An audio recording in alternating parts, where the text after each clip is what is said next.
بسم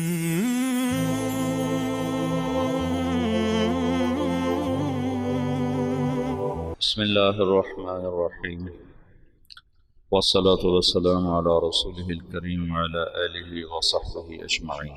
19ویں صدی میں ساری دنیا میں اسلامی سلطنت کا شیرازہ بکھر گیا اور یورپ اپنی علمی قوت کی وجہ سے ناقابل تسخیر بنتا چلا گیا۔ ایک نسل علم کے لیے کھپی۔ نیوٹن جو اس کا سائنس کا نبی کہا جاتا ہے، نیوٹن، وہ اپنی چارپائی پر ایسے سیدھا پڑا رہتا تھا، کروٹ بدلے بغیر 18 گھنٹے ایسے پڑا۔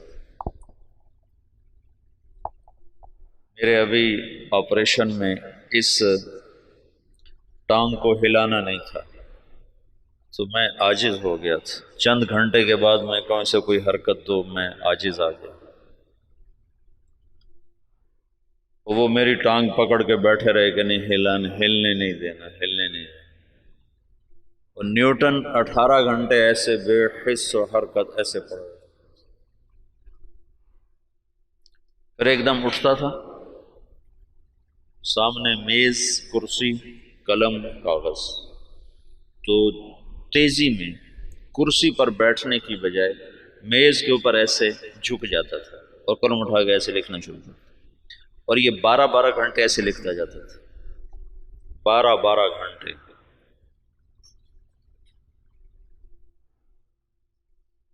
جس دن اس کی شادی تھی تو اس کا دوست اس کے پاس آیا کہ شادی پہ نہیں چلنا؟ تو اس نے پوچھا کس کی؟ کہا تمہاری؟ کہا میری؟ کب؟ کہا آج۔ کہا مجھے تو یاد ہی کوئی نہیں۔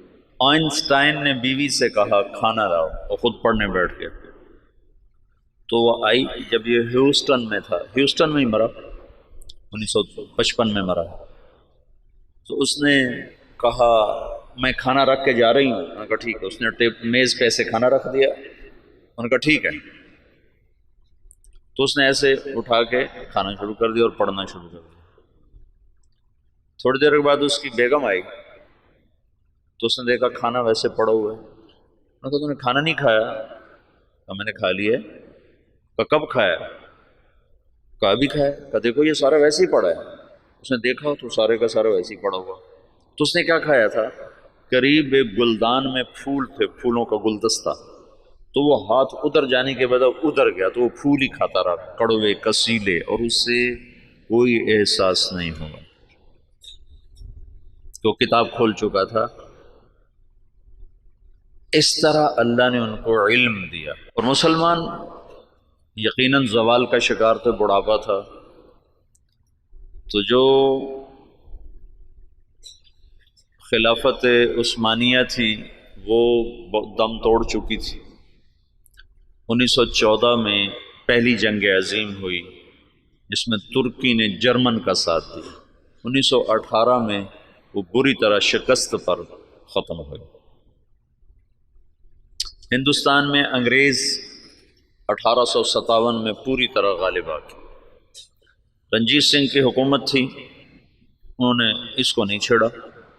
جب رنجیت سنگھ کے مرنے کے بعد وہ 1890 کے قریب مرا ہے، تو انہوں نے، جو اس سے پہلے کچھ مجھے سن پورا یاد نہیں، تو انہوں نے اس کا جو بیٹا تھا کھڑک سنگھ وہ بنا، وہ بہت شراب پیتا تھا، تو شراب پیتے پیتے ہی مر گیا۔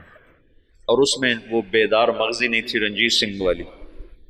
پھر دلیپ سنگھ تھا اس کے بعد چھوٹا سا، جب وہ حکمران بنا تو انگریزوں نے اس وقت پھر پنجاب پہ قبضہ کر لیا، پھر سندھ بھی ان کے قبضے میں چلا گیا۔ تو یہاں ایک مستحکم برطانوی راج تھا۔ تو اس وقت دین کی بقا کے لیے کیا کیا جائے؟ پھر دفاعی رخ پر لوگ آ گئے۔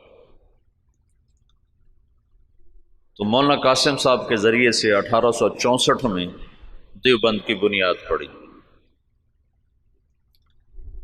سر سید احمد خان بھی اللہ اس کی بخشش فرمائے، وہ بھی مسلمانوں کے ہمدرد تھے، وہ بھی چاہتے تھے مسلمان عزت پائیں، لیکن ان کی سوچ یہ تھی کہ یہ دنیاوی تعلیم حاصل کریں تو اس سے یہ آگے نکلیں گے۔ تو اس سوچ پر انہوں نے 1875 میں علی گڑھ میں اسکول کی بنیاد رکھی۔ یہ دونوں حضرات مولانا مملوک علی کے شاگرد ہیں دلی میں۔ 1880 میں مولانا الیاس صاحب پیدا ہو رہے ہیں۔ ان کے والد مولانا اسماعیل صاحب رحمۃ اللہ علیہ یہ صدیقی خاندان سے تھے، ان کی والدہ بھی صدیقی خاندان سے ہیں۔ یہ مظفر نگر کے تھے، والدہ کاندلہ کی تھی، یہ دوسری شادی سے تھے۔ نظام الدین میں ایک مغلوں کی عمارت بنی ہوئی ہے، 64 کھمبا اس کو کہتے ہیں، 64 کھمبا۔ اس کا جو گیٹ ہے، یہ جیسے ہمارا گیٹ چھتا ہوا ہے، آگے چھت ہے، ایسے وہ چھتا ہوا گیٹ ہے، اس کے اوپر ایک پرانی برادری سی تھی، اس میں وہ رہا کرتے تھے مولانا اسماعیل صاحب، مولانا الیاس صاحب کے والد۔ وہاں سے ہجرت کر کے آئے اور اس پرانی مسجد کو انہوں نے آباد کیا۔ یہاں وہ کیسے پہنچے؟ یہ 1876 کی بات ہے، تقریباً 76 کی بات۔ یہاں وہ کیسے پہنچے اس کا کچھ پتہ نہیں، کیسے آئے، کس جذبے کے تحت آئے، کون لے کر آیا تھا، اللہ کا غیبی نظام۔ چونکہ یہ جگہ غیر آباد تھی، یہاں مرزا الہی بخش تھا، اس کی یہ جاگیر تھی۔ مرزا الہی بخش یہ بہادر شاہ ظفر کا سمد ہی تھا، یعنی بہادر شاہ ظفر کے بیٹے سے اس کی بیٹی کی شادی ہوئی تھی، اور مرزا الہی بخش بھی انگریزوں سے مل گیا تھا، اور وہ بھی جنگ آزادی کے ختم کرانے والوں میں ایک کردار تھا، اور غداری کا اس نے بھی بڑا صلہ پایا تھا۔ یہ مسجد مرزا الہی بخش نے بنوائی تھی، چھوٹی سی، ابھی تک وہ مسجد باقی ہے۔ تو ایک دفعہ مولانا اسماعیل صاحب یہ باہر نکلے ڈھونڈنے کے کوئی آدمی ملیں تو ان کو مسجد میں لاؤں، کہ ویران جگہ تھی یہ۔ تو کچھ لوگ جا رہے تھے دلی، یہ میوات سے پہلا تعارف ہونے لگا، تو ان سے پوچھا بھائی آپ لوگ کہاں جا رہے ہو؟ کہ جی دلی جا رہے ہیں مزدوری کرنا۔ تو انہوں نے کہا اگر میں مزدوری دے دوں تو میرے ساتھ چلو گے؟ کہاں تمہارے ساتھ چلو؟ ایک دن کی مزدوری 2 آنے تھی، 2 آنے۔ تو وہ 5-6 آدمیوں کو لے کر مسجد میں آ گئے اور ان کو وضو سکھایا، طہارت، نماز سکھا کر سارا دن اپنے ساتھ رکھا۔ پھر تعارف پہ پتہ چلا کہ یہ میواتی ہیں۔ میواتی کون ہیں؟ اس کے بارے میں مورخین کی رائے یہ ہے کہ یہ جو ہندوستان کی قدیم قومیں ہیں ان میں سے ہیں میواتی۔ ایک تو ہے نا آریہ نسل جو وسط ایشیا سے آئے اور انہوں نے پورے ہندوستانی خطے پر قبضہ کیا۔ آریہ نسل کے لوگ راجپوت اور جاٹ یہ کہلائے، اور ان کی اور کئی قسمیں بنی۔ جو لوگ یہاں قدیم آباد تھے ان میں سے ایک قوم میو بھی ہے، یہ ہندوستان کی قدیم آباد قوم ہے، اور یہ بہت مار دھاڑ والے اور بہت زیادہ لڑائی مار کٹائی والے، لوٹ مار ان کا پیشہ تھا، کوئی مہذب زندگی ان کی نہیں تھی۔ مولانا محمد اسماعیل صاحب رحمۃ اللہ علیہ نے سب سے پہلے ان کو اپنا گرویدہ بنایا، تو انہوں نے جا کر واپس کہا کہ آج تو بڑے آسان کام ملے، صرف اٹک بیٹھک تھی، نماز اور منہ ہاتھ دھونا تھا اور دعانے مل گئے۔ بڑے سارے وہ حیران ہو گیا، بڑا اچھا کام ملا بھائی، کوئی مسئلہ ہی کوئی نہیں، نہ کوئی پتھر توڑے نہ کوئی وزن اٹھایا، اور کام ہمارا بڑا چوکھا چوکھا ہو گیا۔ یہ ابتدا ہے۔ مولانا الیاس صاحب رحمۃ اللہ علیہ، یہ مولانا اسماعیل صاحب کا جو دوسرا نکاح ہے یہ 1868 میں ہوا، دوسرا نکاح۔ مولانا الیاس صاحب رحمۃ اللہ علیہ سے پہلے مولانا یحییٰ صاحب پیدا ہوئے، اور پہلی بیوی سے مولانا محمد صاحب تھے، تو 1880 کے آس پاس میں مولانا الیاس صاحب پیدا ہوئے اور 1898 میں مولانا اسماعیل صاحب کا انتقال ہو گیا، تو ان کی جگہ ان کے بڑے بیٹے مولانا محمد صاحب یہاں بیٹھے۔ 1918 میں ان کا بھی انتقال ہو گیا۔ مولانا الیاس صاحب رحمۃ اللہ علیہ کی 1912 میں شادی ہوئی۔ 1915 میں پہلا حج کیا اپنے شیخ مولانا خلیل احمد کے ساتھ، گنگوہ میں تعلیم حاصل کی۔ 1906 میں مولانا گنگوہی کا انتقال ہوا ہے، تو ان کے ہاں سکریہ دارالعلوم دیوبند میں آ گئے، وہاں تعلیم مکمل فرمائی۔ اور 1912 میں ان کی شادی ہوئی۔ 1915 میں پہلا حج مولانا خلیل احمد صاحب کے ساتھ تشریف لے گا۔ اس وقت یہ سہارنپور میں پڑھاتے تھے، اپنے شیخ کے ساتھ پڑھاتے تھے۔ مولانا خلیل احمد صاحب رحمۃ اللہ علیہ وہیں رہ گئے، ہجرت کر کے گئے تو وہ واپس نہیں آئے۔ باقی حضرات واپس آؤ نہیں، اس وقت نہیں، ساتھ ہی واپس آئے، بعد میں گئے۔ تو 1918 میں مولانا محمد صاحب کا انتقال ہوا، تو مولانا الیاس صاحب رحمۃ اللہ علیہ وہاں تشریف لائے، جنازے میں شرکت فرمائی۔ تو مقامی لوگوں نے، میواتیوں نے کہا کہ اب یہ جگہ خالی ہے تو اس کو آپ آباد کریں۔ تو مولانا نے فرمایا کہ میں اپنے شیخ سے پوچھوں گا۔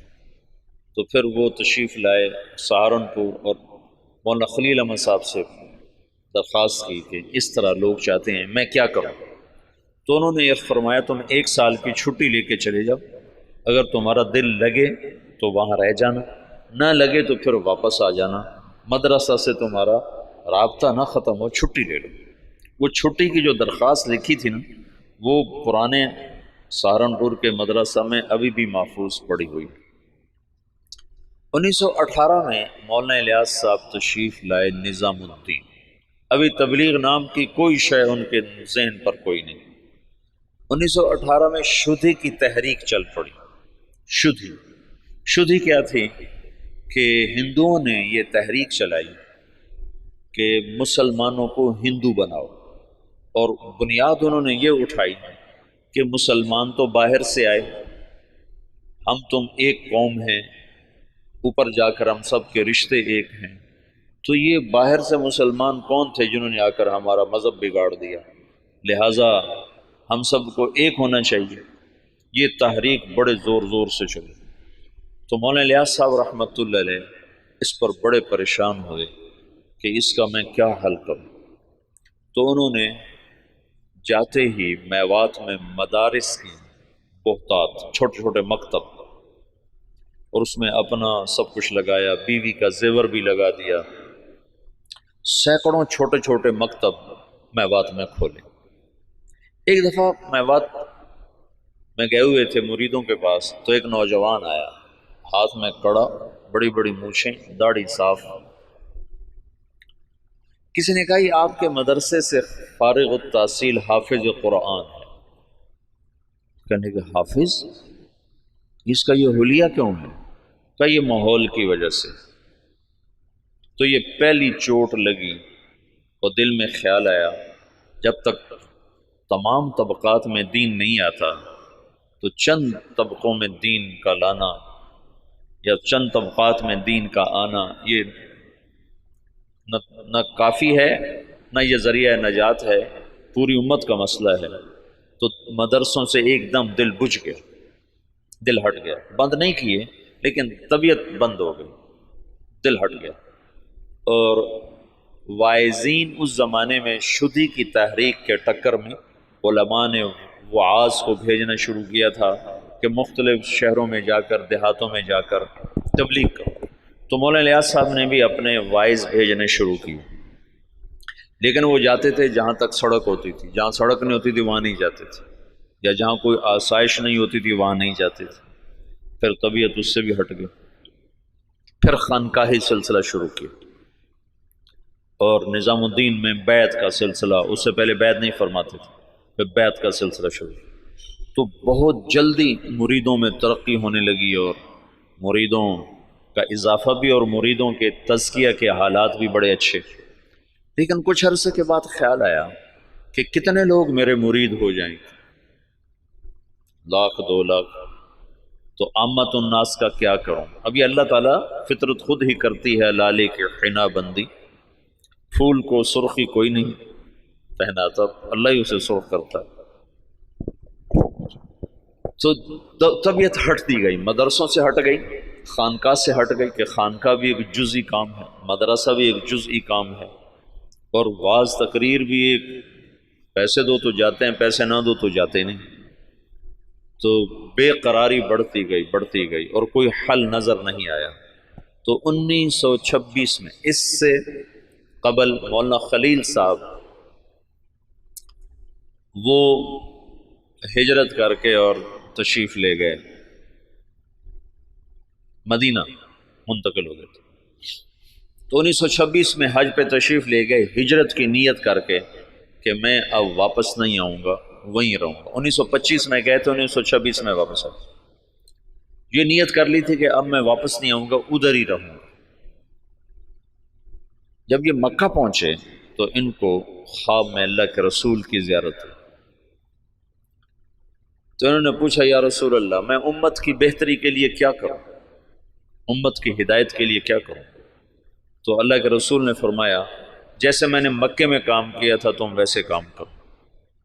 انہوں نے آگے عرض کی، مجھے تو پتہ نہیں مکے میں آپ نے کیسے کام کیا تھا۔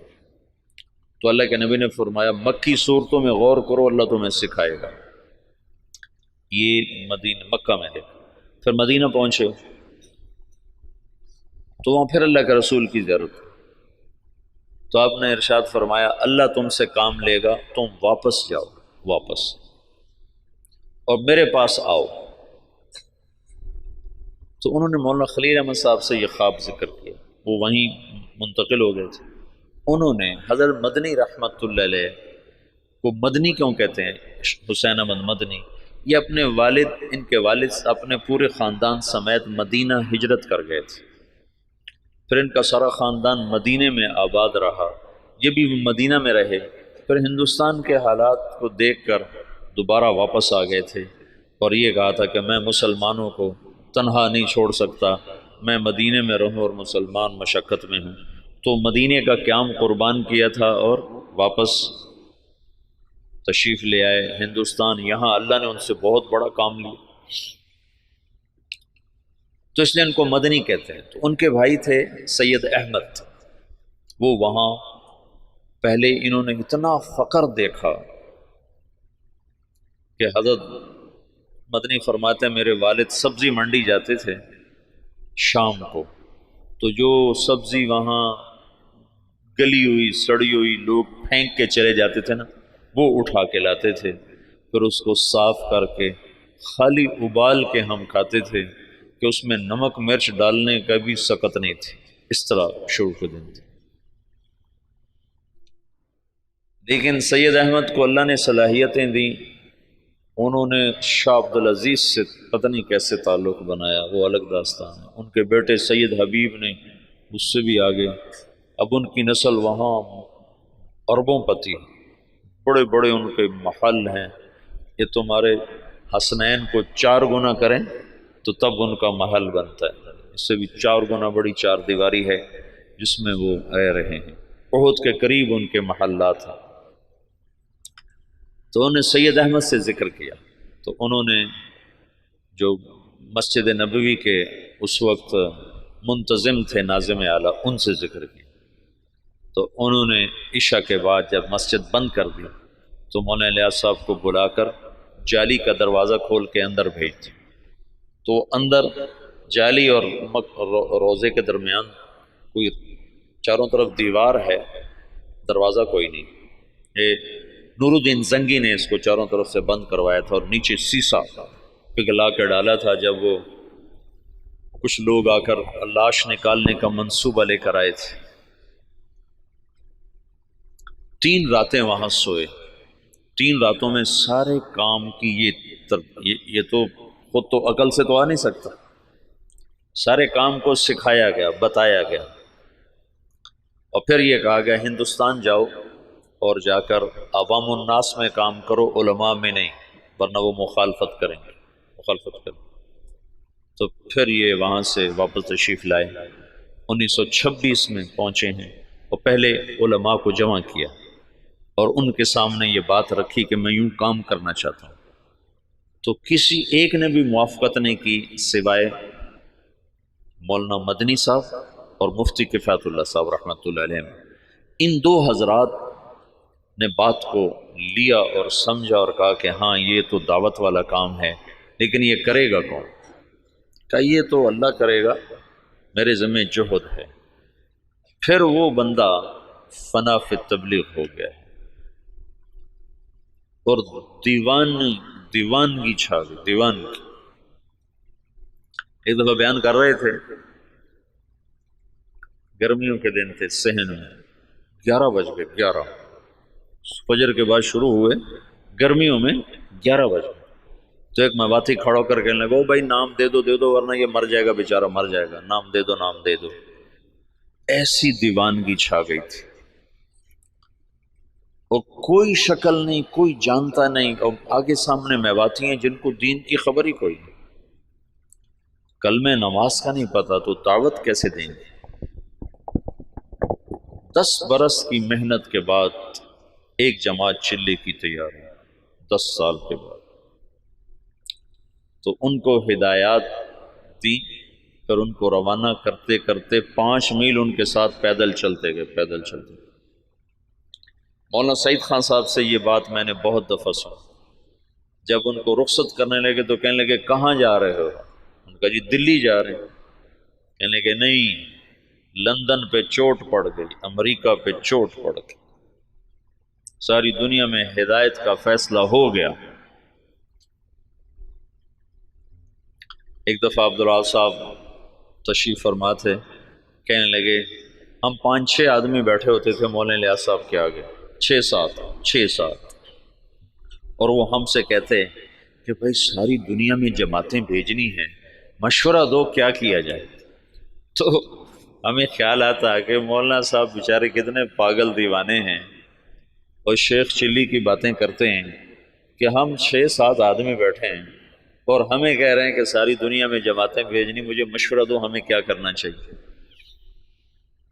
یعنی اللہ تعالیٰ نے اپنی قدرت سے ظاہر کر کے دکھا دیا کہ کیسے سارے عالم میں ہم خود پھر رہے ہیں، تو ساری دنیا سے جماعتیں ہمارے پاس آ رہی ہیں، ہم سے ساری دنیا میں لوگ جا رہے ہیں۔ تو 1926 سے لے کر 1944 نوح میوات میں پہلی بستی ہے جہاں پہلا اجتماع ہوا۔ اس وقت اجتماع نہیں کہتے تھے، جلسہ کہتے تھے، جلسہ، پہلا جلسہ ہوا۔ اور سگا بیٹا محمد یوسف اکلوتا سخت مخالف، وہ کہیں یہ کیا پاگلوں کا کام شروع کر دیا۔ ان کا ذہن ذوق سارا تعلیمی تصنیفی۔ 21 سال کی عمر میں طحاوی کی شرح لکھی، جو حدیث کی مشکل ترین کتاب ہے طحاوی، اس کی شرح 21 برس کی عمر میں لکھی۔ اور حیات الصحابہ جیسی کتاب تو ساری دنیا کے علماء تسلیم کر گئے کہ سیرت میں یہ وہ شخص بدیع تھا، بدیع سیرت میں، کہ سیرت کے عنوان پر آج تک کسی نے ایسی کتاب نہیں لکھی۔ سیرت کا عنوان ہوتا تھا زید بن ثابت، نیچے اس کی سیرت اور حالات، عمر بن خطاب، نیچے ان کی سیرت، حالات، واقعات اور ان کے فضائل اور مناقب۔ یہی 14 صدی میں تمام مصنفین کا طرز رہا ہے۔ یہ پہلا شخص ہے جس نے اسلوب جدید دیا، بدیع اسلوب، آج تک کوئی یہ اسلوب لے نہ سکا۔ حیات الصحابہ ہے سیرت، لیکن حیات الصحابہ، کیف کانت صلاتہم، کیف کان علمہم، کیف کان جہادہم، اس کے نیچے کئی صحابہ کے واقعات۔ یہ ایک کو عنوان بنا کے نہیں، عنوان صفت کا اور نیچے واقعات مختلف شخصیات کے۔ یہ پہلی دفعہ ہوا تصنیف و تالیف کی تاریخ میں۔ اس کتاب نے اتنی قبولیت حاصل کی کہ دنیا کے ہر بڑے مکتبے میں حیات الصحابہ پڑھی ہوتی۔ تو ان کا تو ذہن تھا سارا تعلیمی اور تصنیفی۔ وہ کہیں یہ میرے ابا کو ہو کیا گیا؟ ان کو اللہ کی طرف سے الہام ہو چکا تھا۔ تو باپ بیٹے میں ٹکراؤ ہے، مولانا انعام صاحب رحمۃ اللہ علیہ، مولانا احتشام صاحب رحمۃ اللہ علیہ، یہ حضرت مولانا الیاس صاحب کے ساتھ مولانا الیاس صاحب رحمۃ اللہ، اب مولانا سعید احمد خان صاحب، یہ ساتھی ہم نوا، اور بیٹا محمد یوسف سخت مخالف۔ میاں جی بدر الدین رحمۃ اللہ علیہ تھے، میں ان سے ملا تھا نظام الدین میں 82-83 میں گیا تھا، مجھ سے کہنے لگے کہ ہمیں مولانا الیاس صاحب بھیجتے کہ جاؤ یوسف کو کارگزاری سناؤ، شاید اس کا کوئی دل نرم پڑے۔ تو جب ہم جاتے تو اپنے لکھنے پڑھنے میں لگے ہوتے تھے، تو ہمیں دیکھتے ہی کہتے مجھے پتہ چل گیا تمہیں بوڑھے نے بھیجا ہے کہ جاؤ اس کو کارگزاریاں سناؤ، بھاگ جاؤ، میرے پاس کوئی وقت نہیں تمہاری فضولیات سننے کے لیے۔ کہ ہمیں بھگا دیتا تھا مولوی حسن، کہتا تھا مجھے پتہ ہے تمہیں بڈھے نے بھیجا ہے کہ جاؤ اسے کہانیاں سناؤ، میں نہیں آتا تمہاری کہانیوں میں۔ بیٹا ایسے مخالف تھا۔ اور علماء عوام خواص بھول چکے تھے کہ دعوت فرض منصبی ہے۔ وَكَذَلِكَ جَعَلْنَاكُمْ أُمَّةً وَسَطًا لِتَكُونُوا شُهَدَاءَ عَلَى النَّاسِ،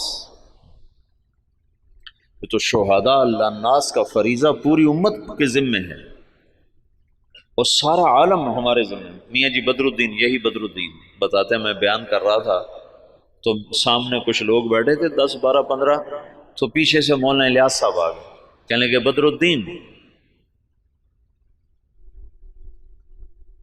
کن میں بیان کر رہے ہو، کن کو سنا رہے ہو، کن کو سنا رہے ہو؟ کہا جی ان کو سنا رہا ہوں، اور جو سامنے بیٹھے ان کو سنا رہا ہوں۔ اے تیرا بھلا ہو جائے، اونٹ کی نیت کر، اونٹ، اونٹ میواتی زبان میں آخری کنارے کو کہتے ہیں، آخری کنارہ، کہ دنیا کے آخری کنارے کی نیت کر کہ میں یہ بات دنیا کے آخری انسان تک کو سنا رہا ہوں، ایسے وہ نیت کرواتے تھے۔ اپنی زندگی میں 2 کمرے بنائے تھے مسجد میں داخل ہو کر، جنوب کی طرف، اوپر ان میں کھڑکیاں، کھلی کھلی دروازے، اور یہ فرمایا کہ یہاں غیر ملکی مہمان جب آئیں گے تو ان کو تم نے یہاں ٹھہرانا ہے۔ تو وہ بیچارے ان کے مرید حیران ہوتے کہ ادھر مقامی کوئی نہیں آتا تو غیر ملکی کہاں سے آئیں؟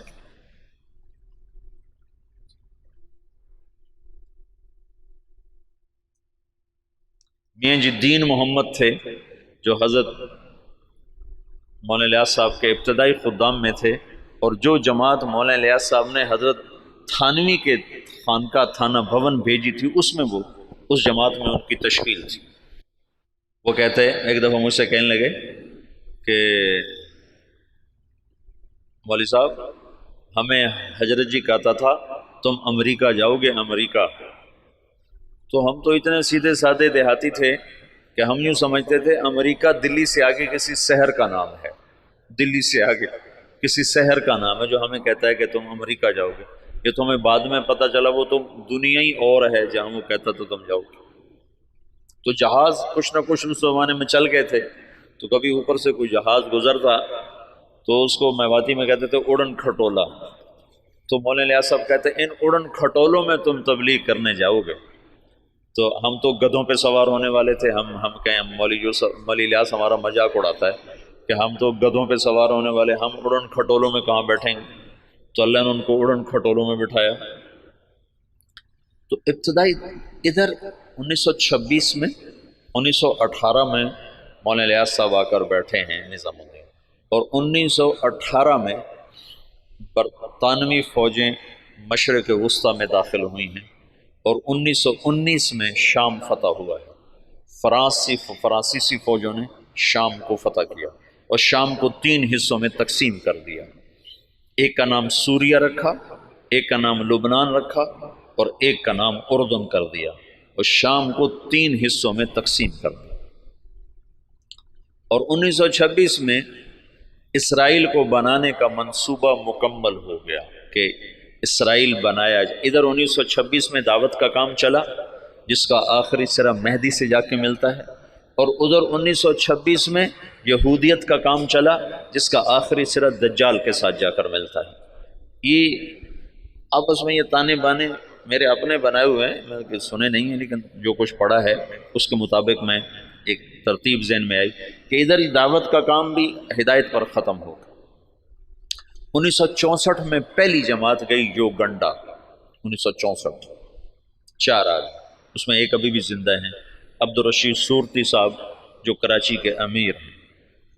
تو کہنے کہ وہاں ایک بہت بڑے شیخ تھے، ان کی ہم گئے ملاقات کے لیے، تو ان کا بہت بڑا ہال کمرہ تھا، وہ مریدوں سے بھرا ہوا، اور ایسے مراقبے میں بیٹھے تھے، ایسے بالکل گردن ایسے جھکائی ہوئی تھی۔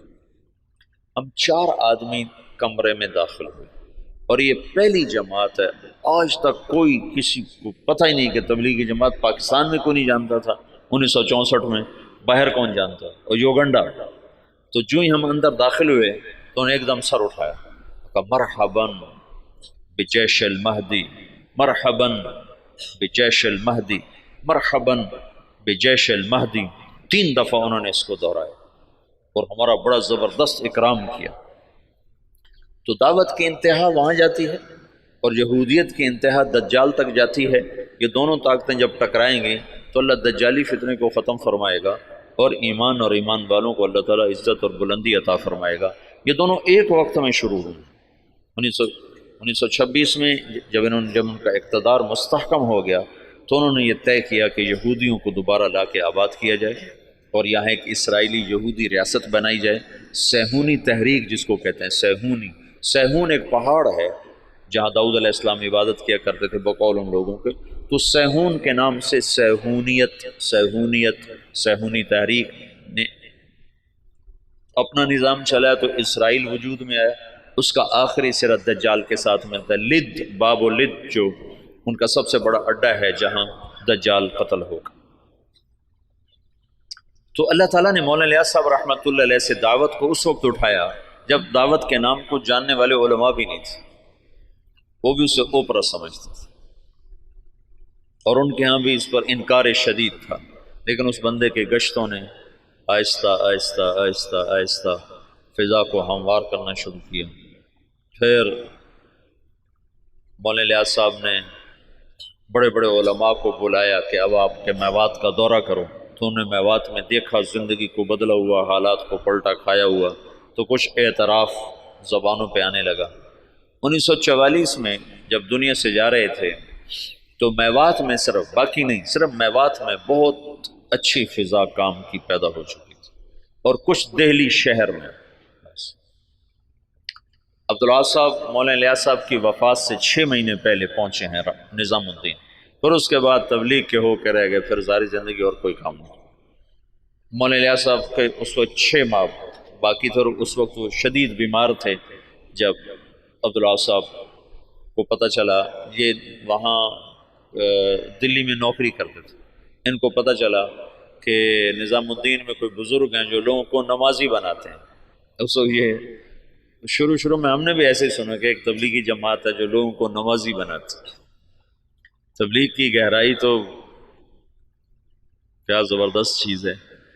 تو کہنے لگے میں دیکھنے گیا کہ بھائی وہ کیسے نمازی بناتے ہیں، تو بس وہ جو پہلی دفعہ گئے تو وہیں کے ہو کے رہے۔ مولانا سعید خان صاحب کو 4 سال کی صحبت نصیب ہے، مولانا الیاس صاحب کی صحبت میں 4 برس رہے، مسلسل 4 برس گزارے۔ مولانا عبید اللہ صاحب رحمۃ اللہ علیہ وہ تو بہت پہلے فوت ہو گئے تھے، 1989 میں فوت ہو گئے تھے، تو ان کو بھی کافی لمبا عرصہ مولانا الیاس صاحب کی صحبت نصیب رہی۔ بیٹے مخالف تھے، تو 1944 میں جب مولانا الیاس صاحب کا انتقال ہونے لگا ہے تو انہوں نے مولوی یوسف صاحب کو بلا کر کہا بیٹا آجا مل لے میں جا رہا۔ وہ جو سینے سے لگایا اس میں نسبت اللہ نے منتقل فرما دی، اور مولانا یوسف صاحب نے فرمایا اپنے باپ کے مرنے سے 1 دن پہلے مجھے تبلیغ پہ 100 اعتراض تھے، 100 اعتراض۔ باپ کے مرنے کے بعد اللہ نے تبلیغ کا کام کھولا۔ مولانا الیاس صاحب تبلیغ کے کام کو اجمالی طور پر چھوڑ گئے تھے، مولانا یوسف صاحب نے اس کو کھولنا شروع کیا۔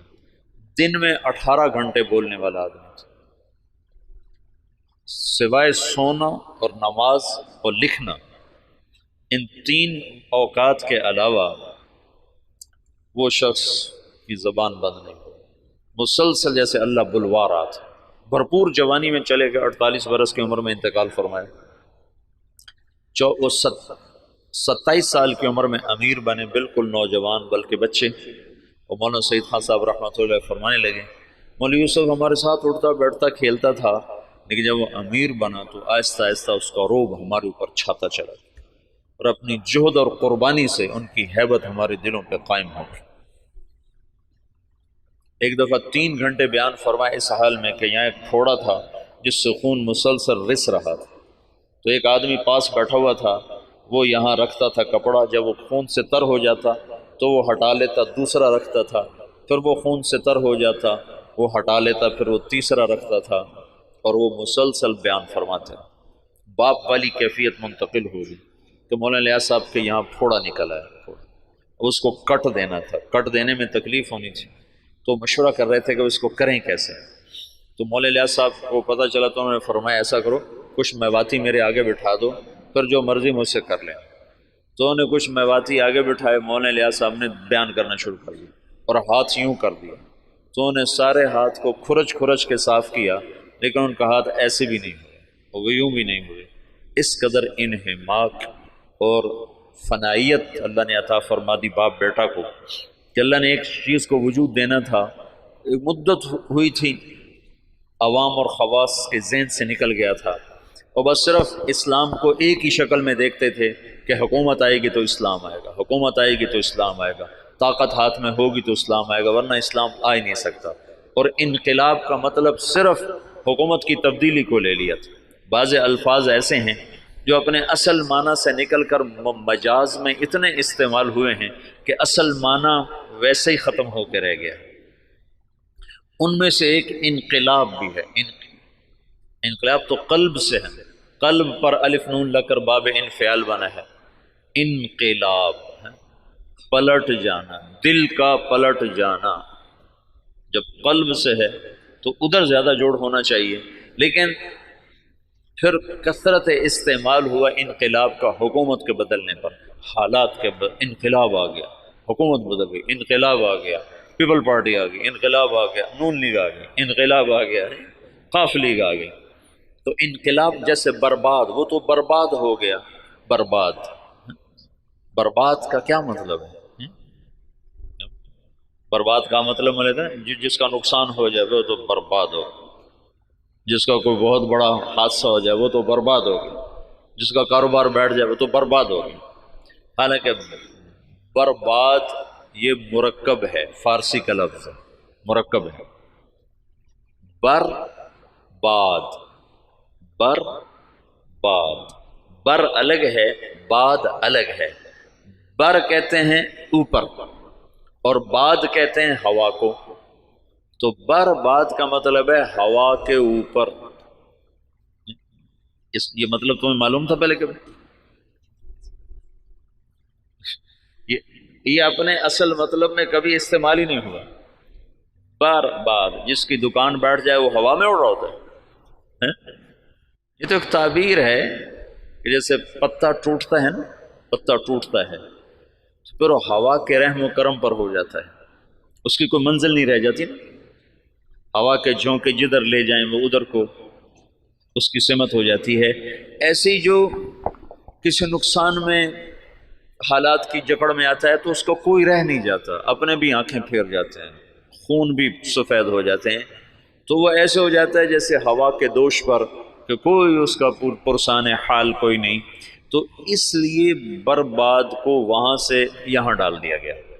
تو پچھلے 200 سال سے انقلاب کا لفظ بھی صرف اور صرف حکومت کی تبدیلی پر بولا جاتا ہے، حالانکہ انقلاب اصل معنی میں تو دل کا بدل جانا ہے.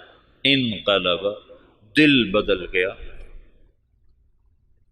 تو پچھلے 200 سال سے یہ ذہن بن گیا ہے کہ بغیر حکومت کے نہ دین آ سکتا ہے نہ حالات سدھر سکتے ہیں. مولانا الیاس صاحب نے اس کو رد کر کے دکھایا کہ نہیں، دین دعوت سے آتا ہے، حکومت سے نہیں آتا.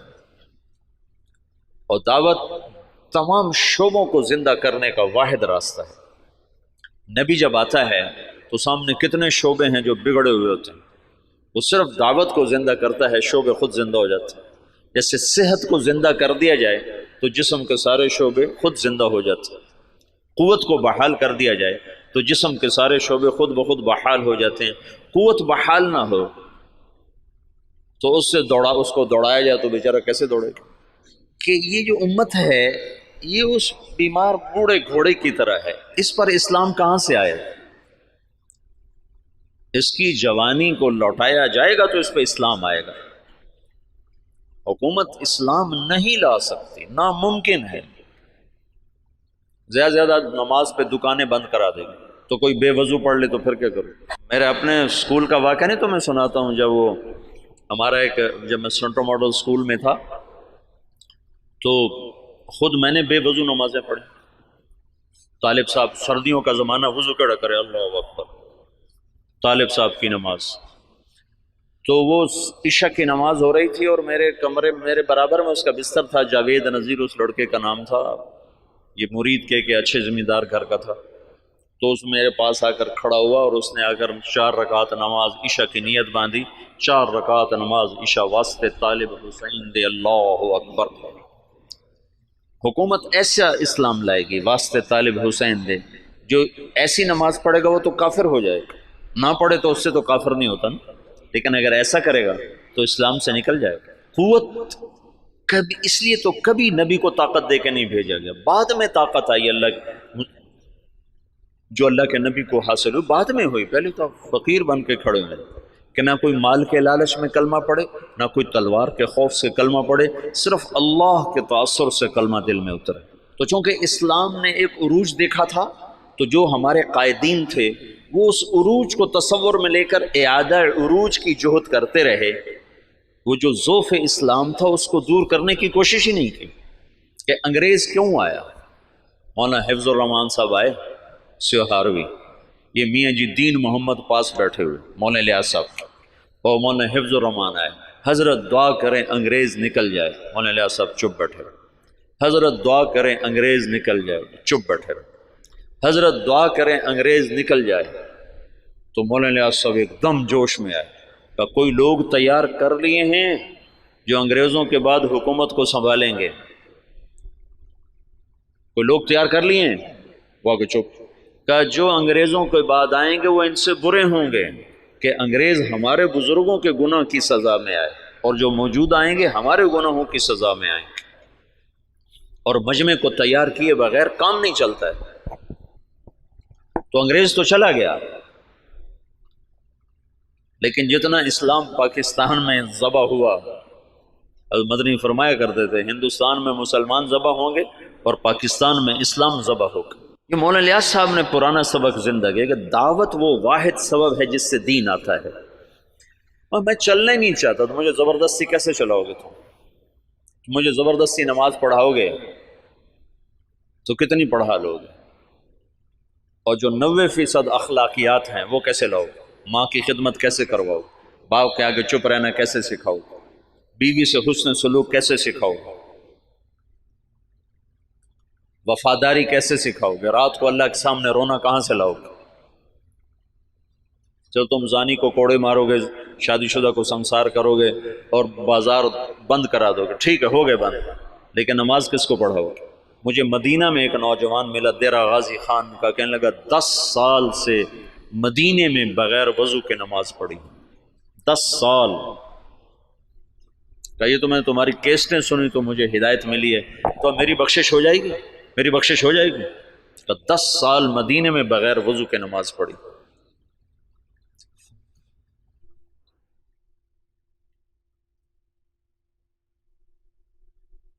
چونکہ اسلام کا سیاسی پس منظر 1000 برس سے زیادہ ہے، تو جب زوال آیا تو قائدین کا ذہن ادھر گیا کہ اس زوال کو دور کیا جائے، زوال دور کیا جائے اور مسلمانوں کو دوبارہ شان و شوکت پہ لایا جائے، لیکن اس زوال جس وجہ سے آیا تھا اسے دور کرنے کی کوشش کیے بغیر زوال کیسے دور ہوگا؟ جب 95% لوگ بے نمازی ہوں زوال کیسے دور ہوگا؟ جب 100% لوگ بد اخلاق ہوں، ماؤں سے بدتمیز ہوں، باپ کا گریبان پکڑیں، ترازو میں ناپ تول میں کمی کریں، خود جوئے کے اڈے چلائیں، زنا کے اڈے چلائیں، نشے کے اڈے چلائیں، تو ان میں کیسے دین کون لائے؟ تو جب اندر ایمان اترتا ہے تو پھر سارے شعبے زندہ ہو جاتے ہیں۔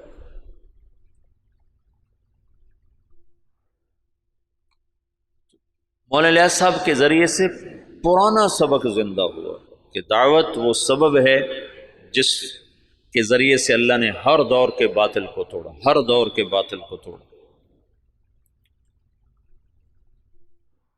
تو 1926 میں یہ کام شروع ہوا، شخصیات کے جانے سے کوئی فرق نہیں پڑا ہے، اور اب عجب العجائب ہے کہ 15 برس ہو چکے ہیں، امیر کوئی نہیں، ایک شورا ہے اور کام اسی طرح چل رہا ہے۔ اور عجب العجائب ہے کہ گونگے بھی دین کے داعی بن کے چل رہے ہیں۔ ابھی 1 سال کی جماعت گونگوں کی یمن سے کام کر کے واپس آئی اور 7 مہینے کی دوبارہ ملائیشیا جانے کے لیے تیار کھڑی۔ یہ اسلامی تاریخ میں پہلی دفعہ ہو رہا ہے کہ گونگے دین کے داعی بن جائیں، اور پہلی دفعہ جب سے سورج چمک رہا ہے کانگو کے جنگلوں میں جماعت پہنچی جہاں اتنے قد کے بونے رہتے ہیں، بونے، اقزام، وہ 4 فٹ کا بڑا جوان ہوتا ہے، جس کا قد 4 فٹ ہو وہ سب سے نمایاں نظر آتا ہے۔ یا 4 فٹ والا تو ہم گودی میں اٹھائے پھرتے، وہ 4 فٹ والا بڑا جوان ہوتا ہے، آم کا 3 فٹ، 3.5 فٹ، 3.25 فٹ، اور 4 فٹ والا بڑا چوڑا ہو کے چلتا ہے، اور ننگے رہتے ہیں، مرد عورت کوئی کپڑا استعمال نہیں کرتا، اور کوئی باہر کی دنیا سے ان کا تعلق کوئی نہیں ہے۔ سانپ کاٹے تو علاج ان کا جنگل میں موجود ہے، کانٹا چبھنے سے سانپ کے ڈسنے تک سارا علاج اپنے جنگل سے کرتے ہیں، غذا ان کی جنگل کے جانور ہیں، ہر چیز کھاتے ہیں، اور طاقتور اتنے ہیں کہ ہر آدمی 5 سے 6، 7 سے 8 شادیاں کرتا ہے، کوئی کشتے نہیں کھاتے۔ کتنے لوگ بیچاروں کے گردے مر ختم ہو گئے کشتوں کے چکر میں، گردے گنوا بیٹھے، گولی اندر تے دم جلندر چلا گیا۔ ان کو اللہ نے ایسی قدرتی طاقت دی ہوئی ہے، اور جب سے وہ پیدا ہوئے انہوں نے اسلام کا نام نہیں سنا۔ آج سے 12 برس پہلے وہاں پہلی تبلیغی جماعت پہنچی، مالی سے جماعت بنی، مالی، وہ گئے کانگو، کانگو سے گئے جنگل، اور جنگل کے ترجمان ساتھ لیے، انہوں نے وہاں دعوت کا کام چلایا، تو 270 آدمی پہلی دفعہ مسلمان، اور ان کو لباس، وہ بیچارے لباس پہن کے اوکھے ہو گئے، ایک ہی کیتا جو سڑے نال ہے، اوکھے ہو گئے، اوکھے ہو گئے۔ تو ان میں ایک ان کا سردار، وہ حج کرنے کے لیے آج سے کوئی 8-9 سال پہلے حج کے لیے، تو کچھ علماء تھے جو تبلیغ کے بڑے مخالف تھے، تو ایک ہمارے دوست ہیں حسن کیمرونی، یہ حسن کیمرون کے کیمرون سے جماعت گئی، مالی نہیں، کیمرون سے جماعت گئی، تو حسن کیمرونی ہے، وہ مدینہ میں پڑھے ہیں، پھر ریاض سے PhD کی ہے، بڑا فاضل آدمی ہے، وہیں رہتا ہے، تو اس نے مجھے یہ سارے حالات سنائے، وہ خود بھی اس میں شریک تھا، تو وہ اس بونے کو لے کر گئے ان علماء سے، تو ان کا تبلیغ والے یہ کرتے ہیں، تبلیغ والے یہ کرتے ہیں، یہ کرتے ہیں، یہ کرتے ہیں، ان کا یہ سب کچھ جو کرتے ہیں بالکل صحیح ہے، ان پر یہ سارے اعتراض ٹھیک ہیں، پر اس بونے کی کارگزاری سن لو کہ تبلیغ والے یہ بھی کرتے ہیں۔ جب انہوں نے سنے حالات تو وہ سارے رونے لگے اور کہنے لگے تبلیغ حق ہے، ہم نفس پرستی کا شکار، اور اب ان کی تعداد تقریباً کوئی 5000 کے قریب ہو چکی ہے، وہ 270 سے اب 5000 تک پہنچ چکے ہیں۔ جب یہ واحد تحریک ہے، پہلے خیر القرون کو چھوڑنے کے بعد، خیر القرون کا کوئی ٹکر نہیں، خیر القرون کے بعد یہ پہلی دفعہ دنیا میں ایسا ہوا ہے کہ کسی تحریک نے 6 بر اعظم کے مسلمانوں کو متاثر کیا، اس سے بڑی تحریک آج تک نہیں اٹھی، نہ اتنی شخصیتیں بہت بھاری بھاری اٹھ ہیں، ان کے سامنے مولانا الیاس صاحب کی شخصیت کوئی بڑی نہیں ہے، لیکن جو کام مولانا الیاس سے اللہ نے لیا ہے، یہ خیر القرون کے بعد کوئی ایسا کام نہیں کر سکتا جس میں اتنی وسعت ہو کہ وہ فیجی مشرق میں آخری کنارہ اور ہوائی مغرب میں آخری کنارہ، اور دونوں طرف سے لوگ سمٹ کے رائے میں پہنچ کے دین سیکھ رہے ہیں، یہ پہلی دفعہ دنیا میں ہے۔ ایک تو گونگے ہیں نا، چلو گونگا تو صبر کرتا، اسے آتا کچھ نہیں، مجھے کتنے لوگ ملے افریقہ سے آئے 4 مہینے لگا رہے ہیں، اور ایک وہاں سے آیا ارجنٹائن سے 4 مہینے لگا رہا تھا، وہ اسپینش جانتا تھا، اور وہ ہمارے پاس کوئی ترجمان نہیں تھا اسپینش زبان کا، پورے 4 مہینے بغیر ترجمان کے گزار کے چلا گیا۔ تم 4 دن گزار کے دکھا دو مولوی صاحبان، 5ویں دن تم نظر نہیں آؤ گے۔ 4 مہینے ایک لفظ نہیں سمجھا۔ میں نے ایک سے پوچھا، میں نے کہا تمہیں کیا فائدہ ہوتا ہے، تم سمجھ تو کچھ آتا نہیں؟ تو اس نے کہا ادھر اثر ہوتا ہے، ادھر اثر ہوتا ہے۔ تو میں یہ چاہتا ہوں تم تبلیغ میں بصیرت کے ساتھ چلو۔ میں یہ چاہتا ہوں تبلیغ کی عظمت تمہارے دل میں ہو۔ تھوڑی سی زندگی ہے، پتہ نہیں کب شام ہو جائے۔ میں تو موت کا ایک جھٹکا کھا چکا ہوں، دیکھ چکا ہوں کہ کتنی ناپائیدار زندگی ہے اور کتنی بے ثبات یہ دنیا ہے اور کتنا دھوکے کا یہ جہان ہے کہ پتہ بھی نہیں چلتا اور وہ کیا۔ تو تھوڑی زندگی میں وہ کام کرو جس کا نفع تمہیں زیادہ ملے، جس کی واپسی تمہیں زیادہ ملے۔ تو تبلیغ کے سوا اس وقت کوئی میدان عمل میں ایسا عمل نہیں جس میں لگنے سے تم سارے عالم پر اثر انداز ہو جاؤ، ساری دنیا کے انسانوں تک تمہاری محنت کا اثر پہنچا۔ جبوتی جیسے غریب ملک میں آگے بھی اس سے بھی غریب علاقہ تھا تجرو، جہاں کشتی ڈوبی تھی، اس جنگل میں اجتماع ہوا، 3-4 ہزار کا مجمع جنگل میں جمع تھا۔ یا کتنے بڑے بڑے اشتہار لگتے ہیں، 300-400 سے زیادہ آدمی اکٹھا نہیں ہوتے۔ وہ جنگل، ایک نکر اور ایک بنیان، یہ ان کا لباس تھا۔ 24 گھنٹے میں ایک وقت کھانا کھاتے۔ یہ جماعتیں جب جاتی ہیں نا تو ان کو دیکھ کے بڑے حیران، اچھا تم سارا دن کھاتے ہو، دن میں 3 دفعہ کھاتے ہو، 3 دفعہ کھاتے ہو۔ ان کو حیران ہو کر کہتے ہیں اتنا کھاتے ہو تم، بیمار نہیں ہوتے؟ بیمار تو ہوئے پڑے۔ غربت انتہا درجہ۔ میں ایسے ساحل سمندر پر تھا، میں ایسے گیا دیکھنے تو سب کے وہ اثر کے بعد چائے پی رہے ہیں، چائے تو دیکھا وہ کالا کعوہ پانی والا بغیر دودھ کے، ٹوٹی ہوئی پیالیاں، ٹوٹی ہوئی پرچیں، یہ ان کی بڑی عیاشی تھی کہ وہ سمندر کے کنارے چائے پی رہے تھے۔ نکر بنیان یہ ان کا لباس۔ وہاں تبلیغ پہنچ گئی، کوئی جانتا نہیں محمد الیاس کون ہے، کوئی جانتا ہی نہیں محمد یوسف کون ہے، انعام الحسن کون ہے، عبد الوہاب کون ہے، محمد سعد کون ہے، لیکن تبلیغ وہ ایسے کر رہے ہیں کہ جیسے رائمنڈ میں ہو رہی، جیسے پاکستان میں ہو رہی۔ خود جبوتی والے ان کی زبان نہیں سمجھتے، وہ اور زبان، پہاڑ کی کوئی جنگلی زبان بولتے۔ تو تبلیغ کے معجزات اب نظر آتے ہیں، نظر، یعنی تبلیغ کی کرامت وہ نہیں جو چھپی ہوئی ہے، نظر آتی ہے۔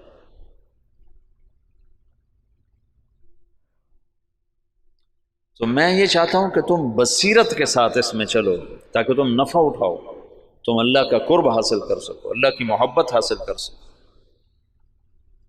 صحیح، میں نے پیچھے سے تفصیل بتائی تمہیں کہ سیاسی اکھاڑ پر چھاڑ کیسی ہوئی، پھر تبلیغ کی زندگی تو اب تمہارے سامنے ہے، اس میں تو تفصیل بتانے کی ضرورت نہیں ہے، لیکن کچھ مجالس اور میں لینا چاہوں گا کہ کچھ باتیں جو اس سے متعلق ہیں وہ میں تمہارے سامنے لاؤں۔